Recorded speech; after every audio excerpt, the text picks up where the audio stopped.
Thanks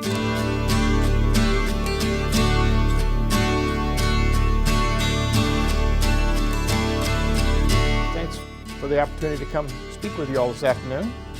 And again, I openly acknowledge some of the slides I'm going to show you were taken from an article by Dr. Mike Rossner and Dr. Kenneth Yamada that was in the Journal of Cell Biology in 2004. So I'll point out those slides again or those images again when we get to that point in the presentation.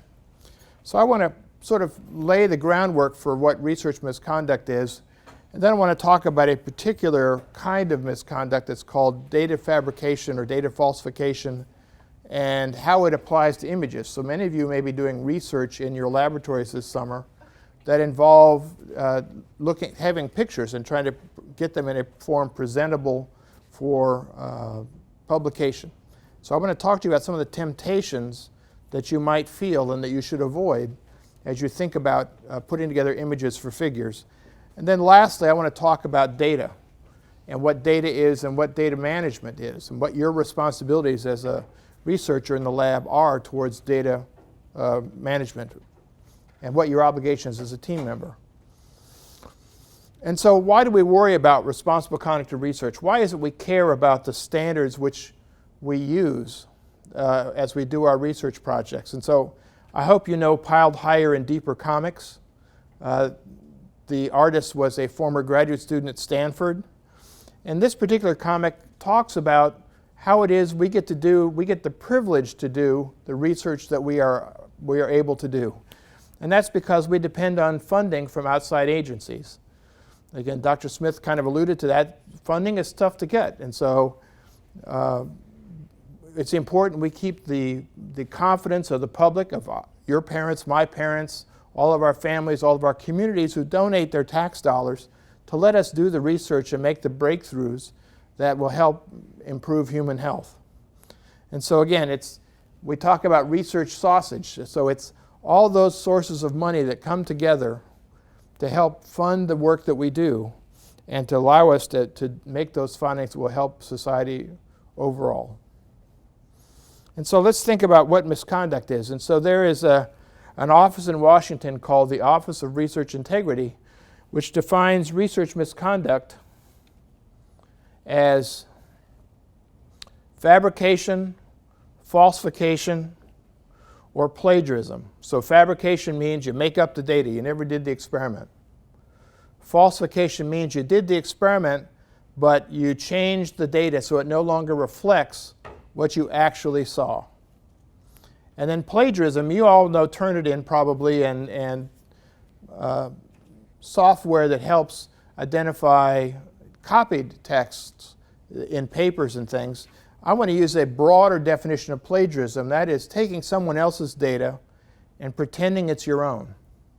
So misrepresenting the source of the information. Now UAB, and we call that FFP, fabrication, falsification, and plagiarism.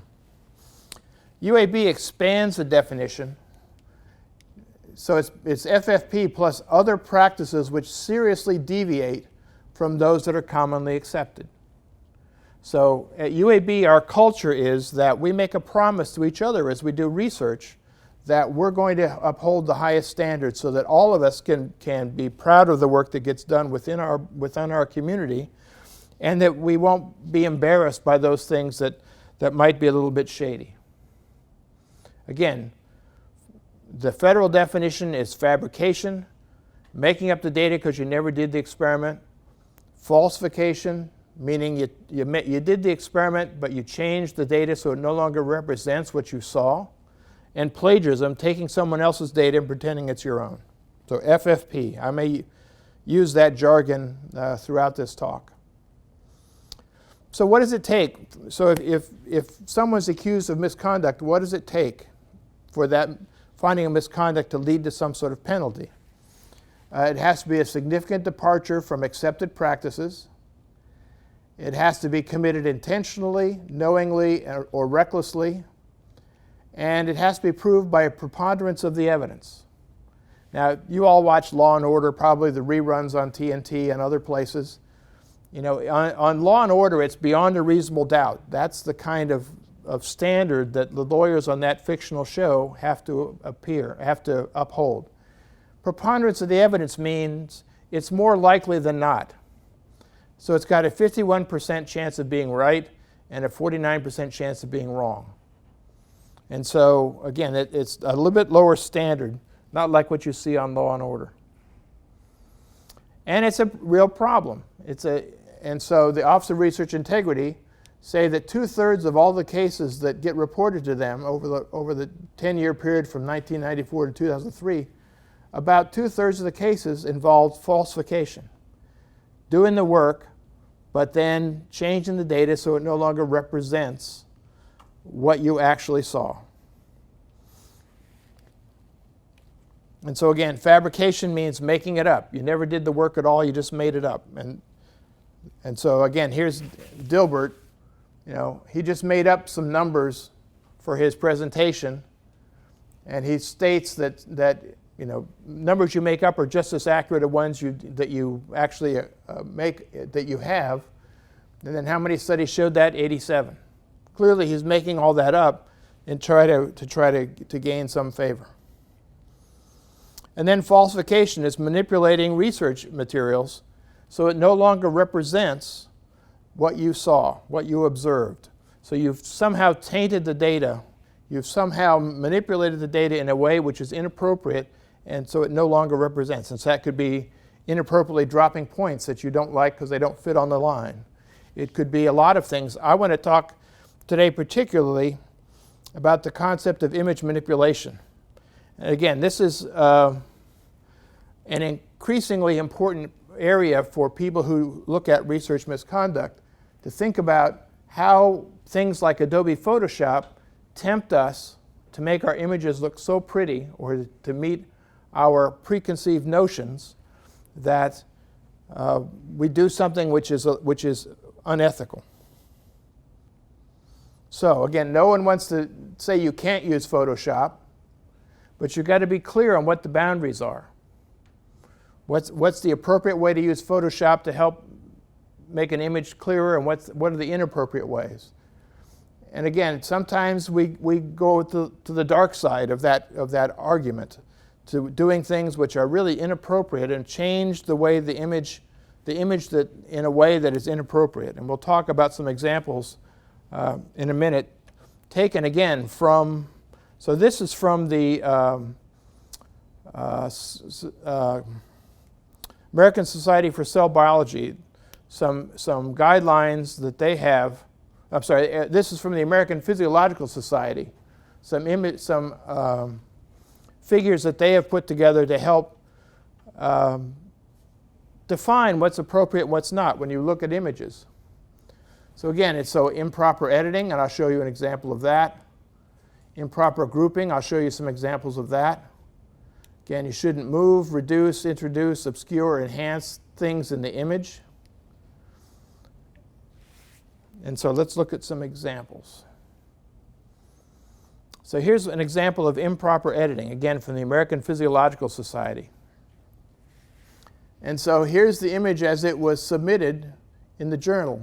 And you see these boxes here, which are meant to highlight that they put these boxes over the top of things in the image which they thought detracted from the image. And that, again, they changed it in a way so it no longer represents what they actually saw. They were trying to make the image pretty, and by making the image pretty, they went over the line in terms of what's allowable. Here's one where here's the original image, and you see the dots are there, the image dots are there, but to make it clearer and prettier, they've made the dots darker. So again, that misrepresents what they actually saw. They would have been okay with this image. They're not okay with that image. Here's one, again, here's the accepted figure from a paper. And now here's the things that were hidden by white boxes in Photoshop are shown here. And if you then take those boxes away, you see the various pieces of trash. And again, there was no reason to have to do that. Those things didn't matter but they were trying to make the image pretty. Again, inappropriate. Here's inappropriate grouping. So here's the image, and when you actually look at the image, it's made up of all these pieces. But it's deceptive because you've put all these separate images together in one. And that makes it inappropriate to have published in that way. Now, had they published it like this, with all these white lines to show that they were all different images, they wouldn't have been in nearly the amount of trouble that they got into. Again, so you shouldn't generate composite images even unless you would insert these dividing lines. If you don't insert the dividing lines, it's inappropriate and is a kind of falsification. And again, sometimes you can use tools in Photoshop to adjust the contrast or the color balance or the brightness. That's inappropriate if you do that on just part of the image. You have to do it you have to treat the entire image the same way and all the other images in the same panel. Otherwise, it's a misrepresentation, and you need to disclose that you made those adjustments in the figure legend. Okay, so here is the original paper from Dr. Rossner and Dr. Yamada, and I want to show you some examples, and we're going to test your ability to spot image manipulation. And so these next several slides are pictures out of this paper designed to show you the kinds of image manipulation which is inappropriate. Okay, so here's an example that they put together where here's the original image, and you see this band up here, and in the manipulated image, it's disappeared, which is something you can easily do in Photoshop. But this manipulated image is inappropriate. It violates all of our understandings and standards, and it would be an example of misconduct. Similarly, here's the same image again, and now they've cut and pasted another example of this band in this blank space, here. Again, it's hard to detect. It is possible to detect, but it's hard by eye if you were just looking at it in the journal to see that. But again, that would be an inappropriate falsification of what you saw. Here's another one. So here's experiment A and the loading control. And here's experiment B, very different looking band, very different intensity. And here's the loading control for experiment B. What do you notice about them? They're the same. How is that possible? If they're two different experiments, how is the loading control absolutely identical? The best interpretation of this is it was a mistake in putting the figure together. The worst is that the authors were trying to deceive. How about this? Again, here's the original image, and here's the manipulated image. And you see that the bands here have been reduced in intensity. That doesn't represent what they saw. Here's 3 different exposures of the same gel, and here's the image which is reported.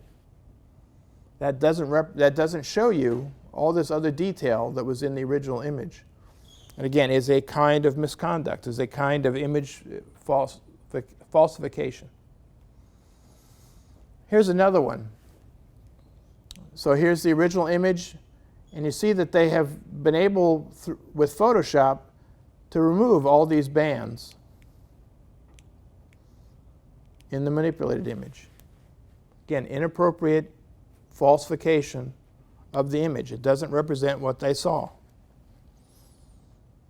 Okay, that one I showed you already. I love this one. If I had a cell biology paper that had an image like that in it, I would think that was fabulous. And it's really sharp. It's got nice green color. It's got sort of oranges and yellows. And you'd think that was pretty sharp. But if you use Photoshop tools, you can pull it apart and see that these two things were inserted. This was inserted. Probably this part was inserted. So it no longer represents what they saw. Had they put bars or white border, white lines in here to separate the various pieces, they would have been fine. But because they intended to deceive, or the intent was to deceive, you get what looks like a really pretty image, but which you cannot believe because it has been manipulated in a fabrication kind of way. So let's test our knowledge about image manipulation.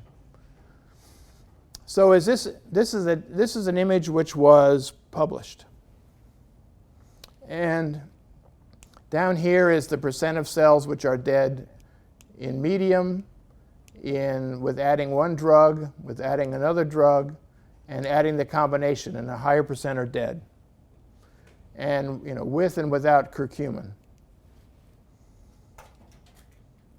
If you saw that figure in a paper, would you believe it?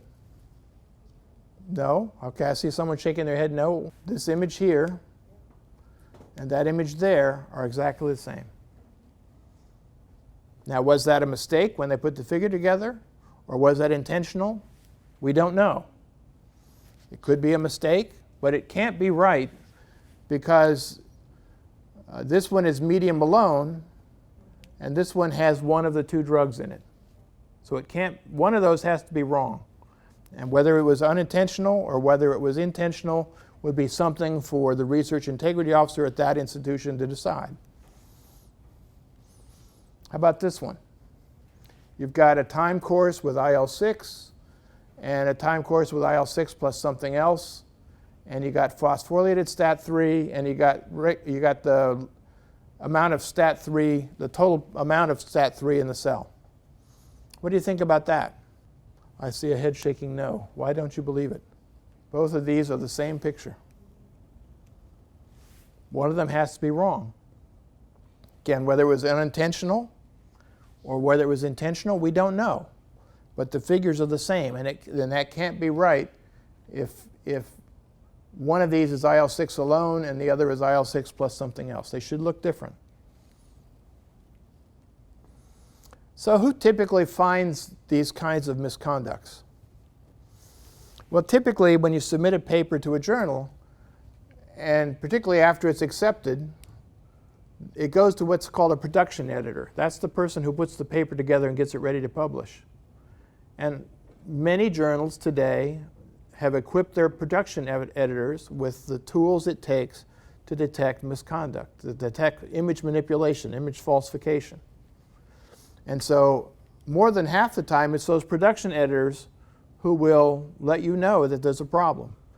And the journal will come back to you and say, we've detected this anomaly. Help us understand what happened. And so they'll ask you to show the original figures. They'll ask you to validate why there is that concern. About 20% of the time, it actually is detected at the level of review. And so reviewers will find something that seems a little bit wrong, and will go back to the editor, or maybe the editor, him or herself, will have discovered it, and will ask for clarification of why there is this anomaly. And then, the worst of all worlds, it gets published. It doesn't get caught by the production editor. It doesn't get caught by the editor or the referee, but it gets caught by someone who's a reader after it's published. And a lot of the things we see at UAB and at other major research universities is at this stage, where particularly there's a website called Retraction Watch, which is very vigilant about looking into cases of misconduct, particularly cases of image manipulation. And they will publicize it. And if it shows up on Retraction Watch, you can bet that it's going to be picked up by the Office of Research Integrity, because they watch that site very well. And if it happens with a paper from someone at UAB, they call the Research Integrity Officer for UAB to look into the situation and understand why there are these anomalies that need to be explained. And that's always not a good conversation for the Research Integrity Officer to have with an author or editor here. Yes? Retraction Watch, are they a federal That was a website started by two individuals who have strong ties to the Office of Research Integrity. Okay. And they, But they're private. it's private. Okay. There's also an individual out there named Claire Francis, and we don't know who it is other than all the emails seem to come from Europe. And Claire Francis is someone who has raised issues with a lot of publications. So it's someone who has the tools and the ability and the knowledge to look at images and try to and potentially detect manipulation that's inappropriate. And they have made claims against investigators at a lot of institutions. So again, having that happen after it's published is probably the worst of all cases, because it's probably the most embarrassing to have your work cited on Retraction Watch or by Claire Francis as being bogus. And that will certainly cause ORI to have a phone call with someone at your institution to investigate. So how do you detect manipulation? Again, these are tools that PIs are using more and more. There are free tools that you can put in Photoshop that will reveal some of these things, like the picture I showed you of the really beautiful picture of all the green and the orange cells. That was discovered using tools that you put in Photoshop, and there's half a dozen or 10 of these tools that I and others have used to figure out what's going on with an image. There's also, many publishers have their own software to try to automate that process or try to make it more rigorous, and they will use that to detect image manipulation. And then, in particularly difficult cases, there's been really sophisticated software which has been developed to help understand how images might have been manipulated. So the tools are out there not only to do the manipulation, but to figure out what happened. And the folks at the Office of Research Integrity and folks here at UAB and folks at major research universities across the country are more and more adept at learning and discovering these kinds of anomalies, these kinds of issues that come up in the process of publishing your images in journals. And I want to tell you a particular story of Kristen Roovers. So she was a graduate student at the University of Miami. She got a postdoctoral fellowship at the University of Pennsylvania, a big name research university, and went on and got a job at an institute in Canada based on a tremendous publication record. But in 2005, an editor at the Journal of Clinical Investigation looked at one of her images and thought it might be a little bit too perfect, and started a whole process that led to findings of misconduct against Dr. Roovers. And you can see here's a whole bunch of, I didn't even put the whole list down, but a whole list of figures in various papers that were published at the time and in which there were manipulated images. And it's really interesting. It started out when it was a big case because there were so many images to investigate and so many images found to be manipulated. And so John Dahlberg, who was the former director of what they call the Division of Investigative Oversight, this took months and months to adjudicate. Again, 19 panels of Western blot data, 11 figures, 3 publications, and 9 panels in an unpublished manuscript were proven. And it started out when she was a graduate student. So there was an image or two in some of her papers from her graduate days at the University of Miami that were manipulated, and they didn't get caught. And so she went to the University of Pennsylvania and got more and more, created more and more images which turned out to be inappropriate manipulations of the data she was generating, until ultimately, again, increasing numbers of manipulations, until finally it looked like every image in every paper that she published towards the end of her postdoc were manipulated in one way or another. And for some reason, the other folks on her research team didn't question this, didn't figure this out. It was only later, when that editor of the Journal of Clinical Investigation looked, that this all began to be discovered. She was ultimately sanctioned by NIH. She could not receive funding from any other federal agency for 5 years. She lost her job at the Health Research Institute, and she ultimately left science. And it tainted not just her reputation, but the reputation of all of her co-authors. And so you all may, over the course of summer, generate data that will be in a paper. And so your reputation is liable to the quality of the work that all of your co-authors do as well. Yes, in the back. Is there repercussion for the institution also, or just the people that are offering papers? Well, the embarrassment, if nothing else. Again, research integrity is the promise we make to each other that we're going to uphold the highest standards in our work. And if one of us fails to do that, it embarrasses us all.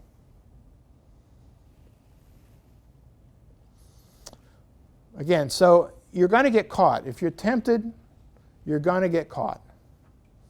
It's not even worth being tempted. The Elsevier journal basically owns half of the journals that are published, half of the research journals.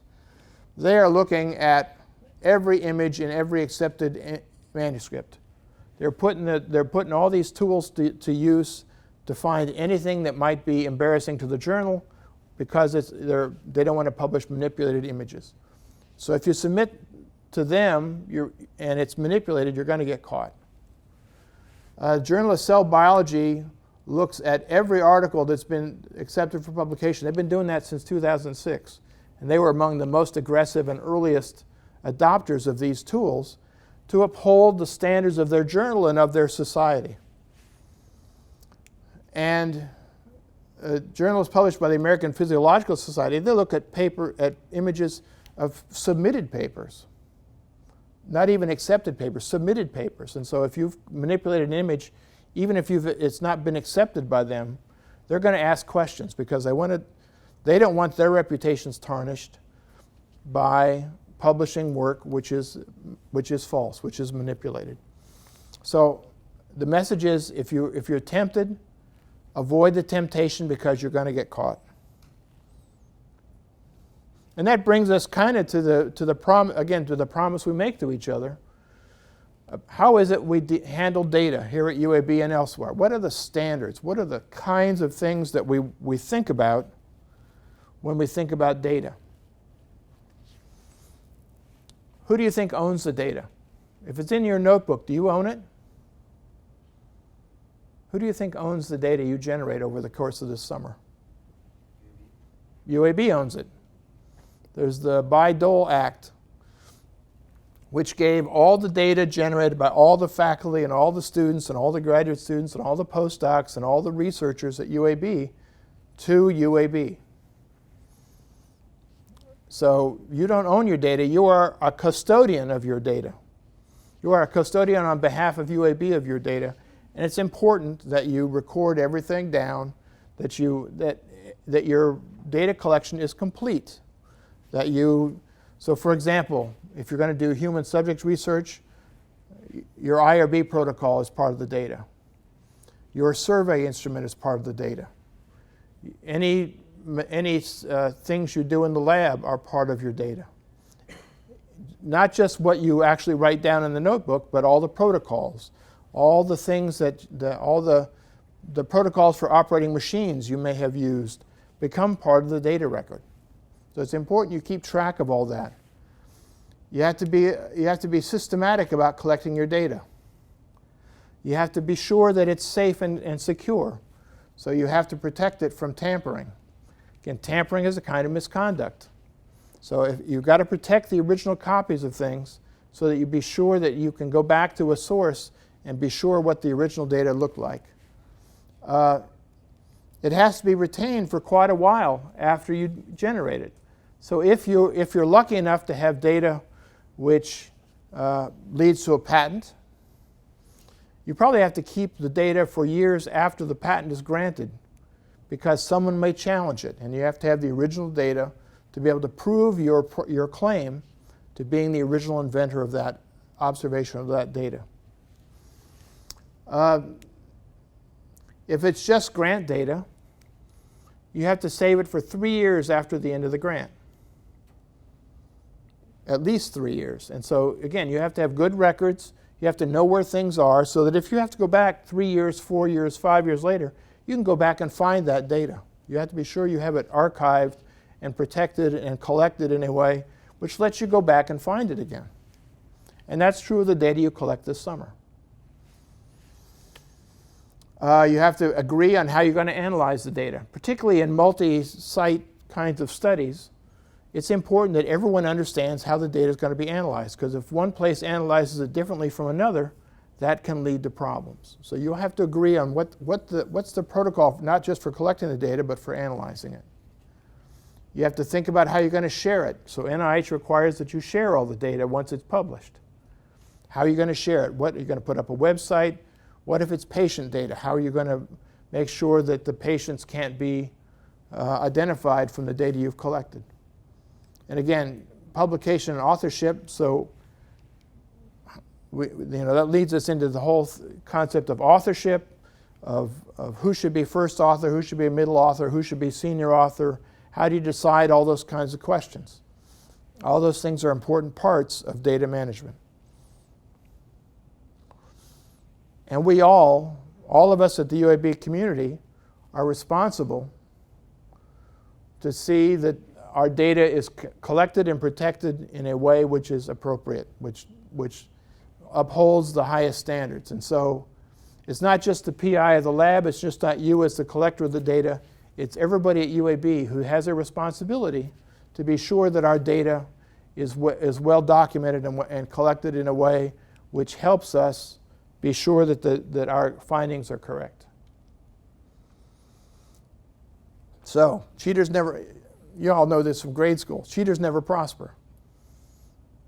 If you're tempted to manipulate the data, if you're tempted to manipulate the image in a way which is inappropriate, you're going to get caught, because science in part relies on the concept of reproducibility, that if I can do it today, you all can do the same experiment tomorrow and get the same or a very, very, very, very similar result, not something dramatically. And I was telling a story about my experience on sabbatical at Stanford, where I disproved the data in 2 Science and 1 Nature paper.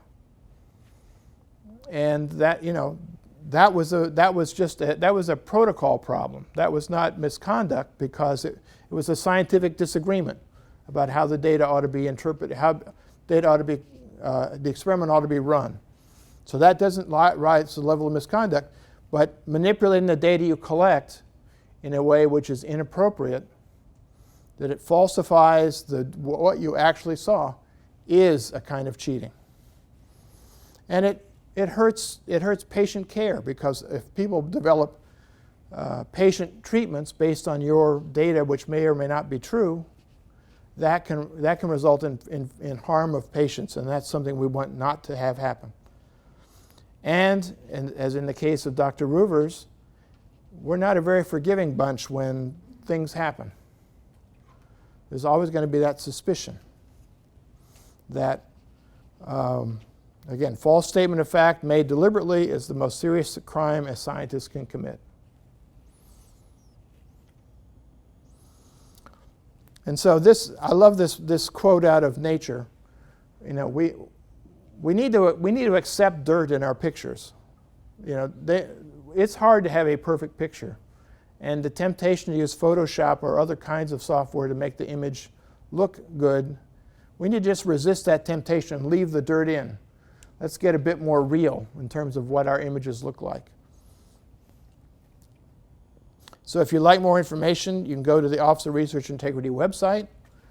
They have a lot of material there to help you, and you also can get the tools. So if you want to check your own images, or you want to check images of others that you may be collaborating with, the tools are there. You put them into Photoshop, and you can look and tear apart images and see whether there's any manipulation that's going on.